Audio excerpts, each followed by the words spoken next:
नमस्कार, स्वागत है आपका आज मीडिया ग्रुप में और मैं हूं आपके साथ हनी अग्रवाल।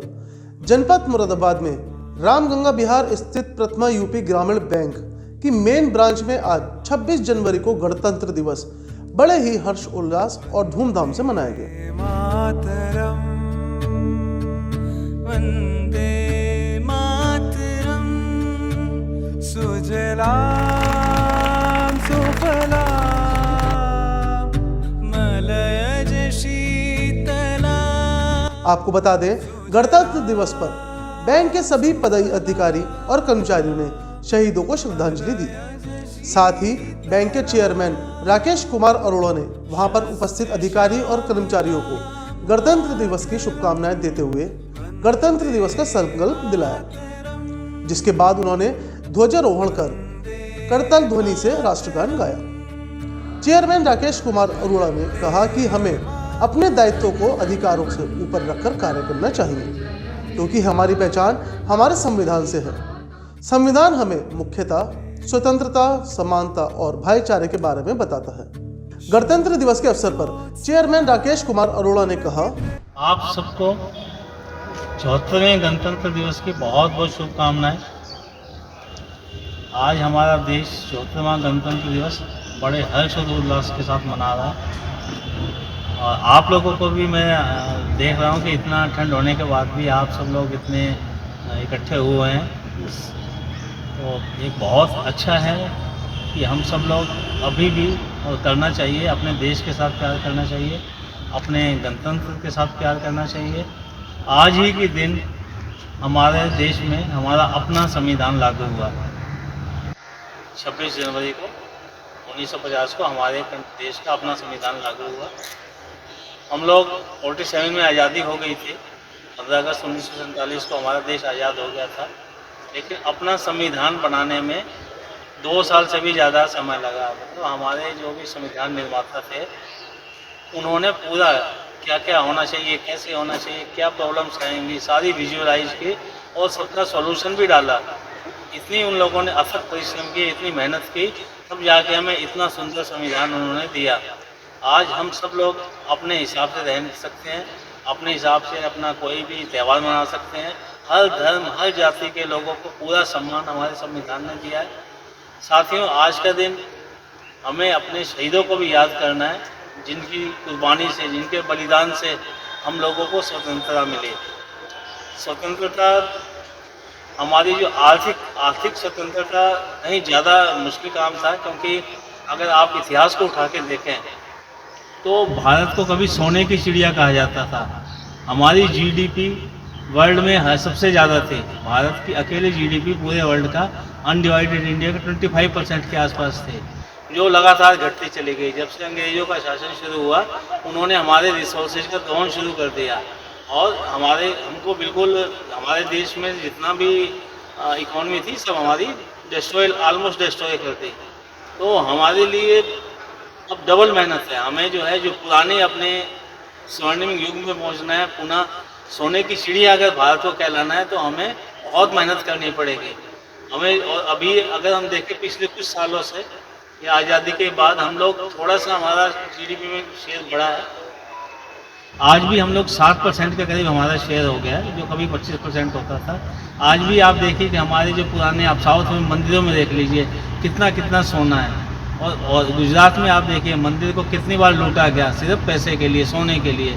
इतना हमारे पास सब कुछ होता था और आज धीरे धीरे करके सब वो हम लोग गुलाम रहे और हमारा जो भी रिसोर्सेज थे उनको ले लिया गया। आज हमें फिर से वो सब करना है, फिर से आगे बढ़ना है, फिर से अपनी इकोनॉमी को आगे बढ़ाना है। आज हम सबको मिलकर प्रण लेना है कि हम निश्चित रूप से, और हमारी सरकार, हमारी गवर्नमेंट, चाहे सेंट्रल गवर्नमेंट हो चाहे स्टेट गवर्नमेंट हो, उन लोगों को कुछ ड्रीम्स हैं, कुछ उनके टारगेट्स हैं। जैसे अगर हम अपने स्टेट की बात करें तो हमारी स्टेट का टारगेट है कि हमें 1 ट्रिलियन की इकोनॉमी यूपी को बनाना है। उसमें हमारा कंट्रीब्यूशन बहुत ज़्यादा है। हम लोग बहुत ज़्यादा कंट्रीब्यूट कर सकते हैं, आप लोग बहुत ज़्यादा कंट्रीब्यूट कर सकते हैं, हमारे साथी उसमें बहुत ज़्यादा कंट्रीब्यूट कर सकते हैं। आज का समय है, आज ऐसा समय है कि बैंक को, हम लोगों को बाहर निकल के एंटरप्रेन्योर के पास जाना पड़ेगा, फार्मर के पास जाना पड़ेगा। आज वो समय नहीं है कि वो लोग हमारे पास आएंगे। आज हमें बाहर निकलना पड़ेगा, उनको बताना पड़ेगा। ये जो बिजनेस जो हमारी गवर्नमेंट चाहती है, हमें वो करके दिखाना पड़ेगा। हमारे पास इतना अच्छा ये जो बिजनेस होना चाहिए कि हर कोई भी हमारे पास आने में बिल्कुल किसी को हिचक नहीं हो। आज भी मैंने देखा गांव में किसान, बहुत सारे किसान, अगर अभी हम यूपी की बात करें तो लगभग 80 लाख किसान अभी भी ऐसे हैं जिनके पास केसीसी नहीं है। और अगर आप उसका रिसर्च करें, लोगों से पूछें, तो पता लगेगा कि बहुत सारे लोग इसलिए बैंक में नहीं जाते कि उनको बैंक में जाना मुश्किल लगता है। किससे मिलेंगे, क्या पेपर चाहिए होंगे, कौन लोन देगा, क्या पूछेंगे, फील्ड ऑफिसर कौन है, मैनेजर कौन है, उन लोगों को शायद आइडिया नहीं है। अगर हम लोग बाहर निकलें और हम लोग उनसे कहेंगे नहीं हम आपको फाइनेंस करेंगे, तो हमारा बिजनेस भी बढ़ेगा, इकोनॉमी भी बढ़ेगी, खुशहाली बढ़ेगी देश में। हमारा जो उद्देश्य है कि गांव में बेसिकली हम लोग जो स्थापना जब हुई थी आज़ादी की, हम लोगों को ग्रामीण उत्थान के लिए हमारी स्थापना हुई थी। गांव में सबको फाइनेंशियल सर्विसेज देने के लिए स्थापना हुई थी। गांव में जितने भी, चाहे वो किसान हैं, चाहे वो कुटीर उद्योग है या छोटा मोटा कोई बिजनेस करता है, सबको फाइनेंशियल सपोर्ट करने के लिए हमारी स्थापना हुई थी। उस लक्ष्य को भी हम पूरा कर पाएंगे, तो उसके लिए निकलना बाहर पड़ेगा। और हमारी सरकार और हमारा स्पॉन्सर बैंक भी हमें काफ़ी सपोर्ट कर रहा है। काफ़ी समय से मेरे सब साथी लोग जानते हैं कि मैं चाहता हूं कि हमारे लोन डिजिटल हो जाएं, डिजिटली हम लोग सेंक्शन करें और डिसबर्स करें। हम लोग उस दिशा में काम भी कर रहे हैं। मेरा सपना है कि अगर एक किसान बैंक में आता है, किसी भी हब पे आता है, ब्रांच में भी आना जरूरी नहीं, किसी भी हब पे चला जाए, 5 मिनट के अंदर लोन उसके खाते में पैसा चला जाए बिना कुछ लाए। उसका डाटा भूलेख पे ऑथेंटिकेटेड हो, अभी भी है, हम लोग भूलेख से निकालते हैं। उसको हम क्रेडिट इन्फॉर्मेशन कंपनी के साथ इंटीग्रेट कर दें, उसको हम आधार के साथ इंटीग्रेट कर दें और उसको CBS के साथ इंटीग्रेट कर दें। ये 4-5 डिपार्टमेंट इंटीग्रेट हो जाएंगे। जैसे ही वो आके अंगूठा लगाएगा, पता लग जाएगा कि ये कौन सी कितनी इसके पास ज़मीन है, किस नंबर की ज़मीन है। जो अभी हम पेपर लेते हैं, जिन पेपर के लिए वो वकील के पीछे और पटवारियों के पीछे घूमता रहता है, उनकी उसको कोई ज़रूरत नहीं हो। उसका सिबिल से उसका स्कोर पता लग जाए, कहीं और से लोन है पता लग जाए, कितनी उसकी लिमिट बननी है उससे फसल पूछ ली जाए, उसकी खसरा में फसलें होंगी और उसका हमारे पास कस्ट ID होगा, वो हमारा कस्टमर होगा। उस आधार पे जो कस्ट ID होगा उसमें वो अमाउंट इमीडिएटली ट्रांसफ़र हो जाए। आप देखिए अगर ऐसा हो जाएगा तो कितने सारे लोग जो अभी लोन नहीं लेते वो भी लोन लेंगे हमसे, बैंकों से। सब लोगों को तो हम नहीं कर पाएंगे क्योंकि हम तो एक लिमिटेड एरिया में ही काम कर रहे हैं। हमारा ऑपरेशनल एरिया 19 ज़िले हैं और एक ब्रांच हमारी उत्तराखंड में है, बाकी में हम नहीं हैं। लेकिन जहां हम हैं, हम इतना तो करें कि हम अपने हमारे किसानों को या हमारे कस्टमर को लगे कि हाँ इस बैंक में जाएं और तुरंत काम होगा। सारे स्टाफ से मैं आह्वान करता हूँ, सारा स्टाफ जुट जाए इस नेक काम में, हम सब लोग जुट जाएं। हम सब लोगों को जो भी हमसे कोई भी किसी तरह की सुविधा चाहता है, चाहे वो लोन की हो। अभी देखिए हमारे प्रधानमंत्री जी ने PMJDY अकाउंट खुलवाए। उस समय हमने नहीं सोचा था कि इतने अकाउंट खुल जाएंगे और उसमें इतना पैसा जो लोगों के पास घरों में रखा हुआ था, कितने हज़ारों करोड़ उसमें जमा है। ऐसे ही अगर हम ये लोन के भी इतना आसान कर देंगे तो हमारा एडवांस भी बहुत बढ़ने वाला है, बहुत एडवांस बढ़ेगा। और जो मैंने बोला था लगभग 80 लाख के करीब हमारे अभी किसान ऐसे हैं जिनके पास KCC नहीं है।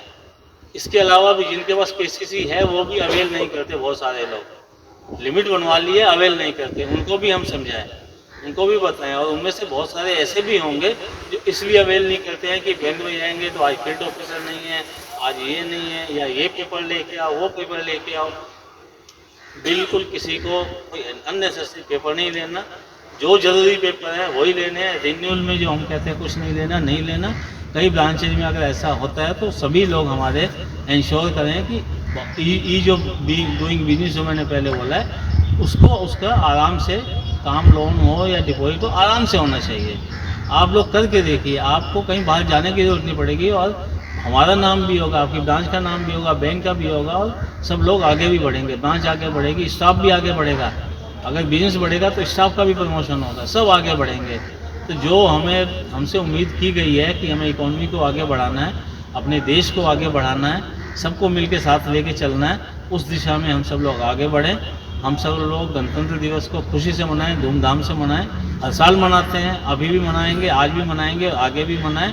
आप सब लोग खुश रहें परिवार के साथ और सब लोग मिलके एक साथ। और ये त्यौहार दोनों, ये दो फेस्टिवल, 3 फेस्टिवल, जो 15 अगस्त है, 2 अक्टूबर है, 26 जनवरी है, ये पूरे देश के त्यौहार हैं। किसी पर्टिकुलर वर्ग के, किसी पर्टिकुलर जाति के, धर्म के त्यौहार नहीं है। तो सारे लोगों को एक्सपेक्टेड है कि सारे लोग, हर धर्म के लोग, हर जाति के लोग, सब लोग मिलके मनाएं, एकजुटता दिखाएं और देश को सब मिलके आगे बढ़ाएं। आप सब लोगों को, पूरे देश को, देशवासियों को, पूरे सब लोगों को, आपके पूरे परिवार को मेरी तरफ से गणतंत्र दिवस की बहुत बहुत शुभकामनाएं। धन्यवाद। आज मीडिया ग्रुप की ओर से भी आप सभी देशवासियों को गणतंत्र दिवस की हार्दिक शुभकामनाएं। फिलहाल इस खबर बस इतना ही। शहर और राज्य की हर बड़ी खबर देखने के लिए जुड़े रहिए आज मीडिया ग्रुप के साथ। धन्यवाद।